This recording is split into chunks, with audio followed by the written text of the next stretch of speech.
Malaysia কলিংয়ের জন্য সবাই প্রস্তুতি নেন। সম্ভবত জুনের প্রথম সপ্তাহ থেকেই মালয়েশিয়ার কলিংয়ের জন্য মেডিকেল শুরু হবে। যারা মালয়েশিয়া আসার ইচ্ছা নিয়ে বসে আছেন, সম্ভবত জুন মাসের ভিতরে আপনাদের ইচ্ছা পূরণ হবে। জুন মাসের ভিতরেই মালয়েশিয়ার মেডিকেল চালু হবে। সবাই প্রস্তুতি নেন, দেখে শুনে ভালো জায়গায় পাসপোর্ট দেবেন। কোনো দালাল বা কোনো ভুয়া এজেন্টের ফাঁদে পড়েন না, তাহলে কিন্তু মালয়েশিয়া আসা হবে না।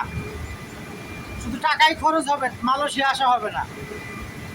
তাই যারাই মালয়েশিয়া আসার ইচ্ছা নিয়ে বসে আছেন, দেখে শুনে ভালো জায়গায় পাসপোর্ট দিবেন, ভালো এজেন্ট দেখে, যারা কিনা অরিজিনালি মালয়েশিয়া নিয়ে কাজ করে, মালয়েশিয়ার লোক পাঠাতে পারবে, সেই সব জায়গায় কাগজপত্র দিবেন।